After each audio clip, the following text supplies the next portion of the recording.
both Nike athletes, okay? So I think that's something to think about when it comes to all the back and forth between LeBron and Caitlin Clark. Also, looks like there's going to be a change, and some might call it a big. It's just a number.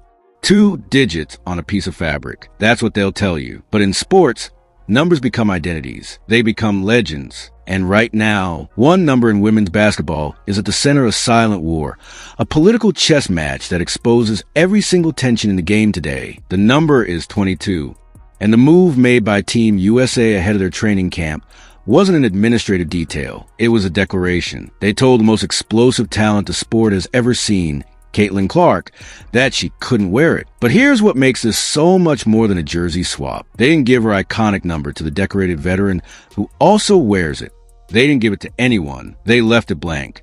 Empty. A number retired for a training camp. It needs to be made that Indiana Fever superstar Caitlin Clark's 22 is the most recognizable number in women's sports right now. I don't think there's even I don't think it's arguable at all. I just think when you think of far and away women's sports, jersey numbers, to be real, I mean, what is, I think Sophie 8, I guess, maybe? But other than that, I have no idea. It's just Caitlin Clark at 22. This one decision, to make Clark wear 17 while 22 sits in used, reveals everything about the fear, the marketing genius, and the painful divide threatening to define the future of women's basketball. Before we get into this, if you're fascinated by the real stories behind the biggest sports dramas, you're in the right place. Hit subscribe and ring that bell so you don't miss a single deep dive. To understand the weight of this, you have to understand what 22 became. Yes, it was worn by legends. Cheryl Swoops, an absolute pioneer, wore it, carving her legacy into the foundation of the WNBA with that number on her back. Today, it's worn by a 2-time WNBA MVP, Aya Wilson, a powerhouse for the Las Vegas Aces whose dominance is unquestioned. Cameron Brink wore it for the Sparks as a promising rookie before her devastating injury. The number has a proud lineage, but let's be brutally honest about the state of the sport before the phenomenon hit. Before March of 2023, before Caitlin Clark's historic march to the NCAA tournament captivated a nation, how many casual fans could have instantly recalled Aya Wilson's number? How many were buying Cameron Brink jerseys in unprecedented, record-shattering numbers? There's no arguments with that. I mean, come on. But she certainly has become synonymous with 22, dating back to her historic college career at the University of Iowa and through her WNBA career. Clark isn't the only WNBA star to don the number. Aces forward and 2-time reigning WNBA MVP A'ja Wilson is also well known for wearing number 22, as does Sparks center Cameron Brink. Cheryl Swoops is also known for wearing that number during her iconic professional. Cheryl Swoops, a rightful icon, retired 14 years ago, and while her legacy is eternal, the mainstream cultural conversation had moved on. What happened over the last 2 years was a cultural reset unlike anything women's basketball had ever witnessed. 22 stopped being a number in women's basketball. It became the number, a symbol of a revolutionary style of play, audacious, deep, and relentlessly exciting. Fans didn't just cheer for it, they tattooed it on their skin, permanently inking themselves into this new era. Her Iowa jersey became the highest-selling women's college basketball jersey of all time, a fact that stunned the industry. Her Indiana Fever jersey shattered WNBA merchandise records from day one, turning inventory into memories for a flood of new fans. When she was named an All-Star as a rookie, even while injured and unable to play, her jersey outsold every other All-Stars combined, a statistic that should have been impossible. Number than what they're accustomed to on their professional teams. Caitlin Clark is going to wear number 17 at Team USA training camp. I'm going to tell you this, and I can't believe I'm going to use the word if. When she makes the roster as what should be the starting point guard for Team USA, that Team USA number 17 jersey about to sell. Woo-wee. They're going to be gone in moments. This isn't about opinion or debate. This is about measurable financial cultural impact tracked by sales algorithms and Nielsen ratings. In the modern era, through a perfect storm of talent, timing, and televised magic, 22 became synonymous with one person, Caitlin Clark. It transformed from a shared legacy into a personal brand, a digital age icon that represented not just a player, but the explosive arrival of the sport onto a main stage that had been knocking on the door for decades. So, when Team USA's training camp roster dropped and Clark was listed not with 22, but with 17, the conversation exploded across social media and sports talk. Let me see if there's a load in and come up. I don't know how big it's going to be. Number. Okay, number. Right there. Number 17. So who is actually getting 22? Is anybody getting 22? Nobody. But initially, everyone focused on the wrong thing. They jumped to the obvious conclusion. Oh, Aya Wilson must have gotten it. The vet gets priority. But a closer look at the roster revealed a far more intriguing story. Wilson isn't 22 either. She's wearing 8. In fact, nobody is wearing 22. It's just gone. Vacant. And that's where you see the political masterclass. Or perhaps the sheer panic of an organization caught between a rock and a hard place. Think about the 3 clear options USA Basketball had, each laden with symbolic consequence. Option 1, give 22 to Aya Wilson, the 2-time MVP, the established veteran, the backbone of the last Olympic gold medal team. That sends a crystal clear message about hierarchy, seniority, and paying dues. The rookie, even one as famous as Clark, adapts and learns her place. It's the safe, veteran-friendly move that honors the traditional sporting order. Option 2, give 22 to Caitlin Clark. Acknowledge the undeniable reality that, in this current moment, that number holds its immense cultural and commercial power specifically because of her. It would be seen as passing the torch, crowning her as the new face of the team and, by extension, the sport before her first official game. But that would risk a massive and potentially divisive backlash from other elite players who feel she already gets too much attention, too much favoritism, before accomplishing what they have at the professional level. It's going to be strange seeing Clark in 17. Man, somebody might have saw that as a marketing opportunity, to be quite honest. So LeBron James dropped a video out there on his Instaface, his Instagram. I'm kidding. And they put this video out right here, or these pictures out. And Caitlin Clark responded to these. And there you see the response on Instagram itself. Let me just bring this up because somebody grabbed it. Right there, she responded. So, they chose option 3, the nuclear option. Take it off the board entirely. Force everyone who wears it professionally, Clark, Wilson, to change. It's the ultimate neutral, conflict-avoidant move, a deliberate act of subtraction meant to add peace. But in desperately trying to please everyone and show no favoritism, they sent the loudest message of all. The presence of Caitlin Clark on this team is such a delicate, potentially divisive issue that the governing body would rather erase an iconic number from circulation than risk choosing a side in a Cold War perception between the established old guard and the revolutionary new wave. But here's the beautiful twist, and the part that USA Basketball might be secretly counting on.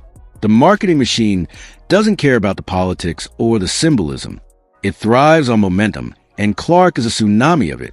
That new Team USA number 17 jersey with Clark on the back, it's going to sell out in hours, maybe minutes, because Clark's fans, the millions who have tuned in and bought in over the past 2 years, aren't loyal to a digit. They're loyal to her, to the journey, to the breathtaking passes and logo threes. They bought 22 because she wore at Iowa, because it represented that underdog story. They will buy 17 for the exact same reason. It represents the next chapter, her ascent to the national stage. She doesn't make numbers iconic. Her wearing them does. This has already been proven beyond a shadow of a doubt. The number 17, previously with no particular significance in her narrative, is about to become one of the hottest jerseys in all of basketball. Not because of its history, but because it's the new canvas for the sport's biggest star. This economic reality is the unspoken truth that every decision, from league scheduling to broadcast deals, now gets filtered through.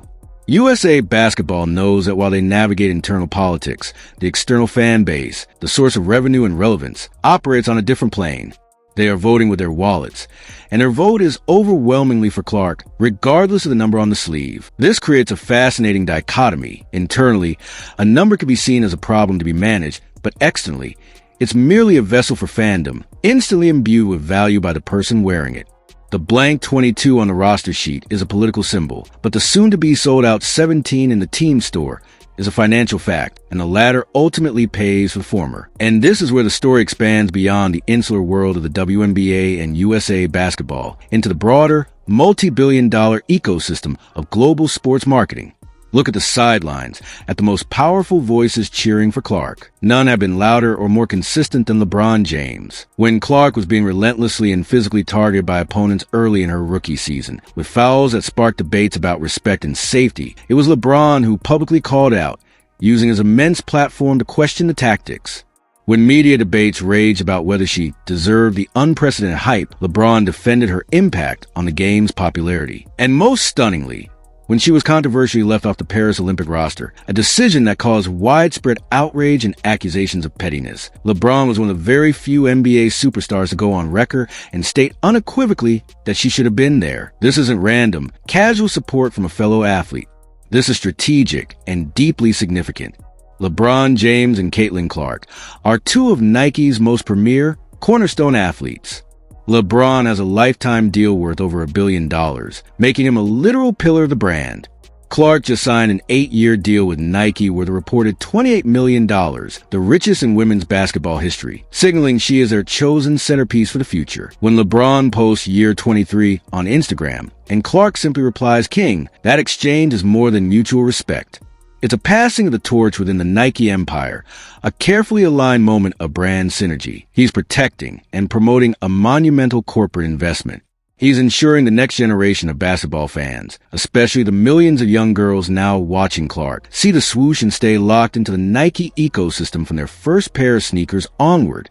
His legacy as a businessman astute is now partly tied to successfully bridging the gap between his era and hers, fortifying the brand's dominance for another generation. And his vocal, overwhelming embrace from the NBA's biggest stars is staggering when you list it out. Steph Curry, the greatest shooter ever, praised her limitless range.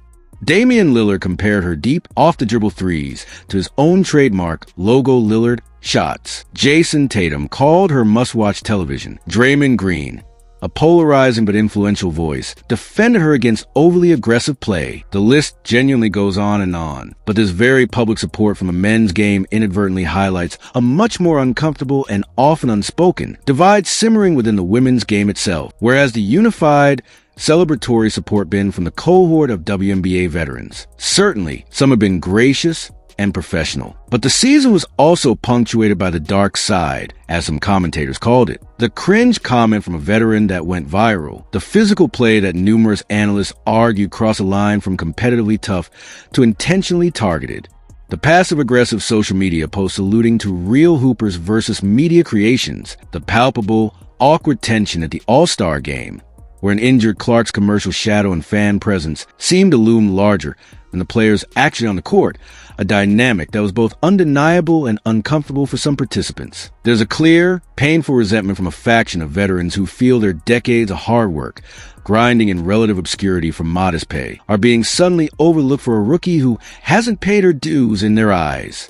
But this perspective fundamentally misunderstands the nature of this moment. Clark isn't stealing their spotlight. She's building a bigger stadium with a brighter bank of lights, one where there's more room for everyone to be seen. League viewership, attendance, charter flights, and impending salary negotiations are all rising specifically because of the unprecedented attention she drives. The frustration is human and understandable, years of sacrifice feeling undervalued, but it is tragically misdirected, and it creates this bizarre, almost paradoxical reality where the people who should be celebrating her the most, her peers, whose professional lives stand benefit directly from her stardom, are sometimes perceived as her most vocal, if subtle, detractors, a dynamic that fuels endless media cycles and fan division. All of this complex history, simmering tension, and political symbolism now converges on a single basketball court in Durham, North Carolina, at the Team USA training camp. Caitlin Clark walks into the gym wearing number 17, a visual adjustment for the world. Aya Wilson is in 8. Angel Reese, her famous college rival, is in 25. And the ghost at every practice, the elephant in the room, is number 22, hanging on no one, a silent but screaming reminder of the decision that brought them all there.